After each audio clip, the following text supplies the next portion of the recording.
In comes the thing called Sunshine has got me feeling so nice. Sunshine has got me feeling so nice and happy. Again. Sunshine has got me feeling so nice. Sunshine has got me feeling so nice and happy. Watch ya now, living a sunshine, one of the best atmosphere. 95 degrees, you know we no care. On the beach we have to reach, cause you know we not bleach. Sun so hot, you have to put on your shades. Ladies come out in short and your bikini place. Body so smooth, me have to shout, oh jeez. Yeah, we chilling at the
There you go.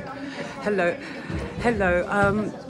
I'm pleased to meet you, and I'd like you to be able to share with my viewers a bit about yourself, please. So my name is Barclay Deer, and I'm here today to represent the fact that I was adopted as a baby. And when I was born in Uganda, and I was adopted by an Asian family, but they thought I was Asian, but I was actually half African and half Asian. And the reason they didn't really know my identity was because I was found abandoned on the roadside. So when I was adopted, I grew up with, not from my immediate family, but I grew up with messages and prejudices around illegitimacy, colorism. You know, people said I was dark, I was ugly. I also grew up with racism because people said to my parents, why are you adopting an African child? And then I also grew up with messages that because I was a girl, they said, why are you adopting a female? She's going to bring dishonour on the family. So in the 60s, it was very much the sin of the mother would pass on to the child. So she's going to have an illegitimate child and bring dishonour on your family. So I've written a book called Worth, and it's all about the impact of those experiences on my sense of worth. And so that's why I'm here today, to raise awareness around adoption can be a brilliant thing, but you've got to remember that when it's transracial, or if you're being fostered in a transracial family, there are prejudices within the community around that impact on that child's sense of worth. And in our communities, we have a lot of stereotypes about how children should be and what they should look like. And even within our own community, we still have people who denigrate darker skin and do not respect that dark skin can be beautiful. So it's that impact on that sense of worth of children and adults growing up, thinking they're not good enough. And that's why I'm here today. Right, okay. Well, thank you for sharing that with me. And I can see you've got all your books there ready to sell, to be sold. And yeah, thank you very much. Thank you so much. Thank you for the honour of asking me to speak. That's okay. You're welcome. Thank you. Thank you. Thank you for sharing your story.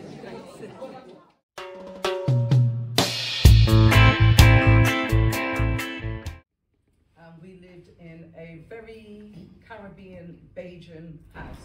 So when you knock that door and you go into that home, what we ate, how we spoke, how we prayed, everything was about Barbados. When you step out and you went into school, for some of us, that's where some of the difficulties lie, because my language, how I spoke, the things that they ate, the acknowledgements, you know, when they're teaching you in school, what they taught you about was not what we heard in the family, and the different contradictions.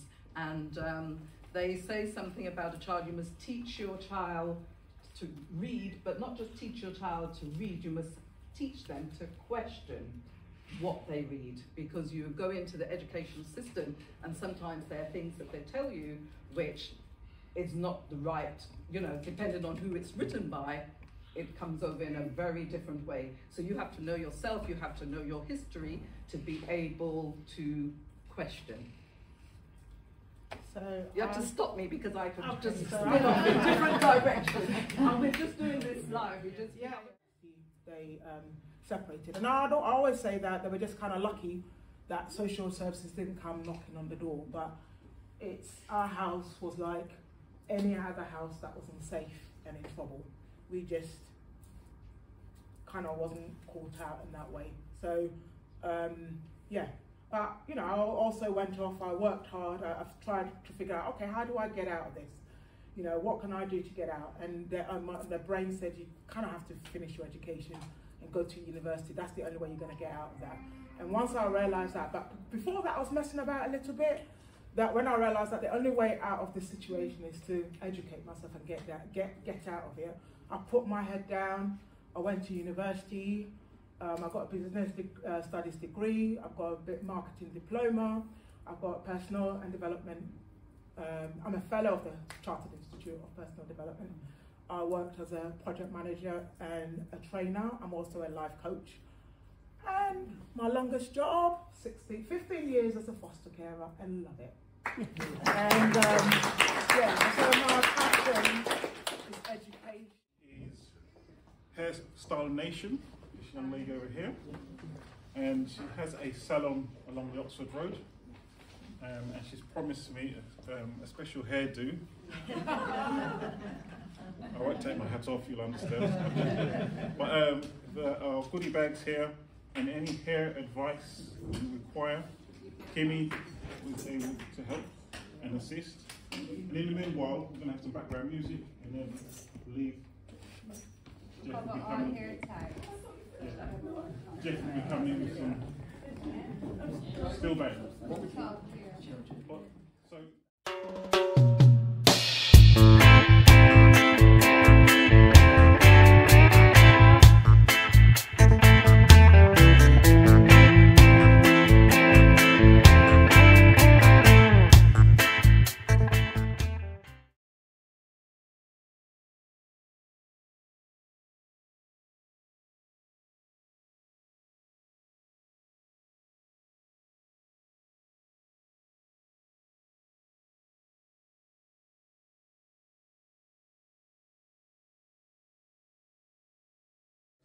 Good morning, this is Yvonne New from Reading Caribbean Express News. So I'm here at the Jubilee Rooms at the House of Commons in the Houses of Parliament.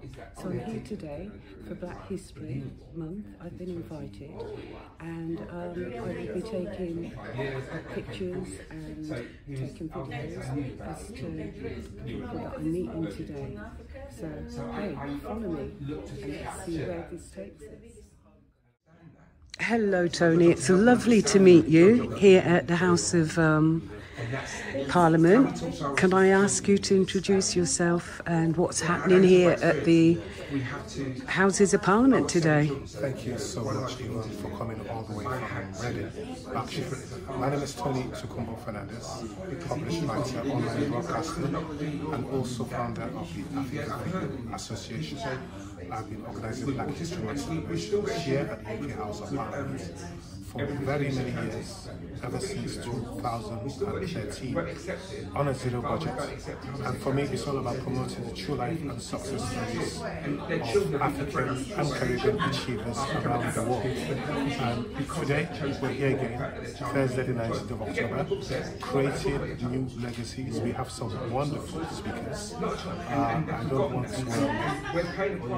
yeah, I'll make that a surprise. You'll see later how inspirational they are. And you know, sometimes in life we don't really need to have an official post to make a difference or to be the change we want to be in society.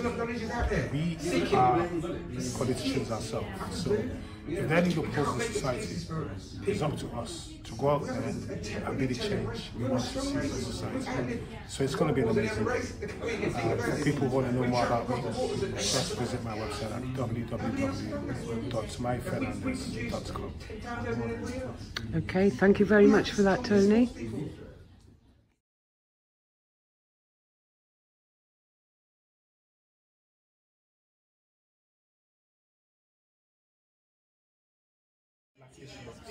We've been organising this now ever since 2013, and we continue to create legacies.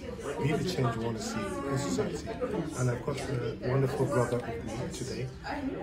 His name is Mr. Anthony Peltier, Bradford born, now living in London, retired senior police officer, retired school headmaster, and a business entrepreneur. And I'm also looking at his amazing book here today, which I haven't read it yet, to be honest, but I'm sure it's going to be inspirational. Anthony Peltier, beautiful to meet you. Hi Tony, thank you again. Actually, it's great to be here, second time. Second time. So it's an absolute pleasure to be in the House of Commons and supporting this event, because actually your work stands for itself. So Tony, what you do in the community is phenomenal. So thank you for inviting me again. Today I'm going to be talking about something very, very different. I'm going to talk about the issue that we have in our society around knife crime and knife violence. And my book is about that. It's to help young people change their mindset, because too many children are dying as a result of choices. So my book is to help them change their mindset and create a different environment and make different choices. So it's a pleasure to be here, and thank you for allowing me to introduce my book today. I went into a vision yesterday and delivered some young people, and they walked away thinking, why don't we know this? So I'm confident that this is going to be the change that we're looking for. But I can't do it by myself, so I need to be dealing with people like Tony, organisations that are doing the same work, because people work in silos, and those silos are having no impact. So my idea is to draw people together, and collectively we can be the change. So Tony, thank you very much for having me today. You're welcome. And the book has a very profound look and feel. Can you just tell the listeners why, in 30 seconds, why they should buy this? Well, I think the idea is you buy it for your children, not for yourselves, because it's a book that children work through. It talks about the human body. It talks about how the body is made up and why it's such an important temple that we own. Then it talks about what happens when people get involved in violent crime, the impact after violent crime. I've written the paper on the 5 stages after a violent act. It looks at fear, it looks at doubt, it looks at confusion, it looks at regret, then it goes back to fear. And I explain what those 5 stages mean. This book unpicks the body, the mind, and the soul all in one. So it's written like this, not to frighten, it's written like this to make children aware that this is a text that they need to be involved in and work through.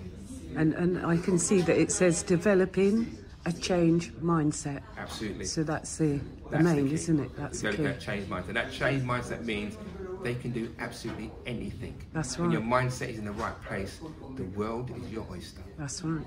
Okay. Thank you so much, Anthony. Thank you, Tony. Thank you.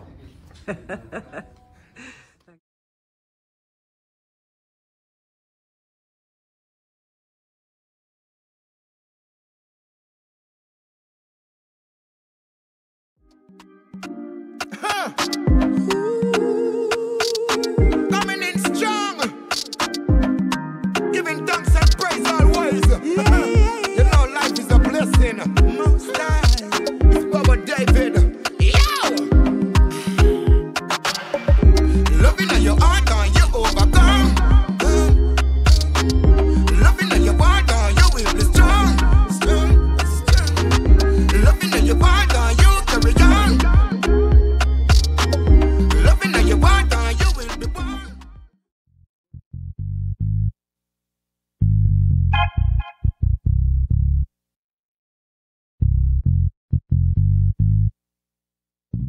Next speaker is Abraham Awad.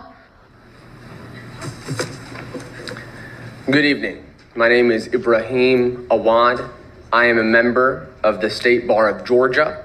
I am a member of the Trial Lawyers College. I'm a member of the Georgia Trial Lawyers Association. I grew up in Dalton, Georgia, just a little bit north of here. And as a child, I remember hearing the imam that would stand on the mimbar saying these words: violence is the language of the inarticulate. Violence is the language of the inarticulate. And so I have done everything in my power to become articulate, because that paves the road to nonviolence. In 2005, when I graduated high school, I was only one of 3 people that graduated with something called the International Baccalaureate Diploma. That was 17 years ago in 2005. That same year, Israel imposed what they called was a temporary blockade on Gaza. 17 years ago, the same year I graduated high school. 4 years after that, when I finished my studies here, just down the road at Kennesaw State University with an English degree, at that point, Israel had imposed a permanent blockade on Gaza, restricting everything from going in, imports or exports, controlling electricity, restricting medicine, and even controlling the water. Now, the issue of water is much more profound, because the origin of the occupation was in 1967. You can read about it. It's called the Occupation of Water, where Israeli Military Order 158 made it criminal for any Palestinian to even extract water from water wells. It criminalized Palestinians from even accumulating rainwater in cisterns. That's water. That was in 1967, just happened to be 2 years after my mother was born in Gaza. Had she not made it out, I would be in Gaza right now. I would be amongst the people that have their homes demolished in Gaza right now. As I think about that statement I heard as a child, violence is the language of the inarticulate, I think about the proposal and the draft that's before you all.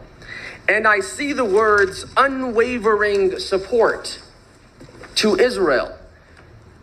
And I don't think we're being prudent. I think our support should be conditioned on something, maybe like the extermination of children, maybe like the extermination of civilians.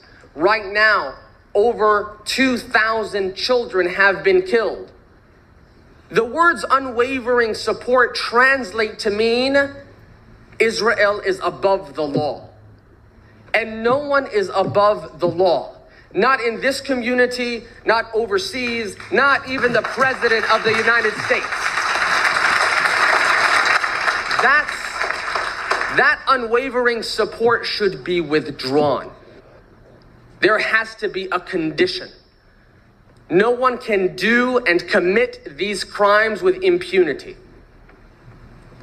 The one-sided mention of the Jewish faith totally dismisses the Christian Palestinians, the Muslim Palestinians, even members of the Jewish community that you will hear from after me, who criticize the policies of the Israeli government. It dismisses them as well. Violence is the language of the inarticulate and also the misinformed.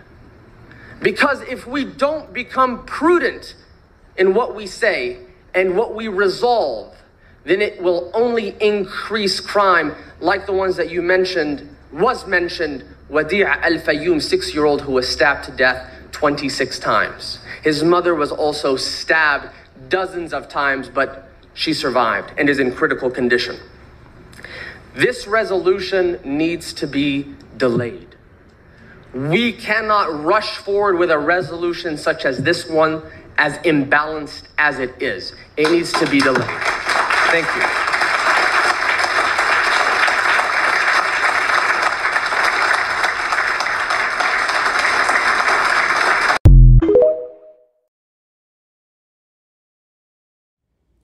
Map of Africa, Central Africa.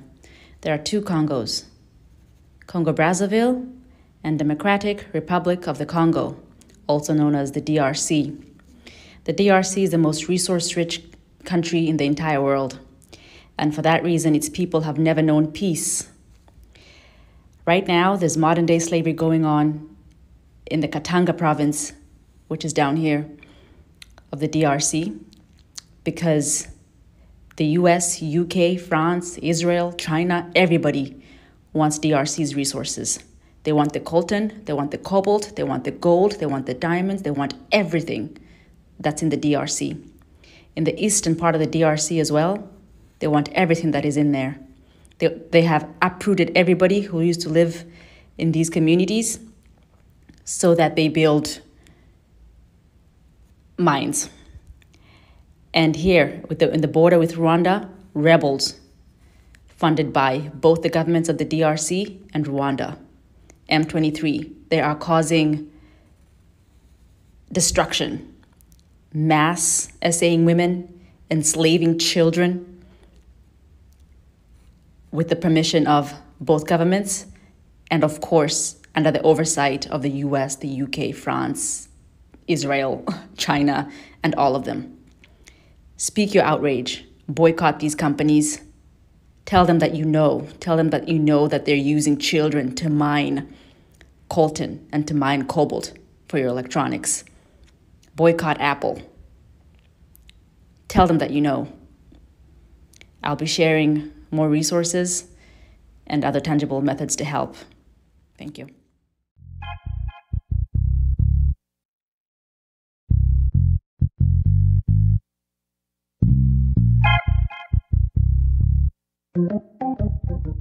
This is the most shocking thing you will see today. These people are mining for cobalt. Cobalt is a crucial component in our modern lives. It's used in the production of batteries for smartphones, laptops, and electric cars. And the majority of the world's cobalt comes from Democratic Republic of Congo. Unfortunately, the cobalt mining industry in Congo is plagued by human rights abuses, including child labor. Children as young as 7 years are forced to work in dangerous and often life-threatening conditions. Not only are the workers being exploited, but the environment is also suffering. Cobalt mining has led to widespread deforestation, water pollution, and soil contamination. This is the dark side of renewable energy transition. So next time you reach for your smartphone or laptop, think about the journey that the cobalt in its battery took to get there.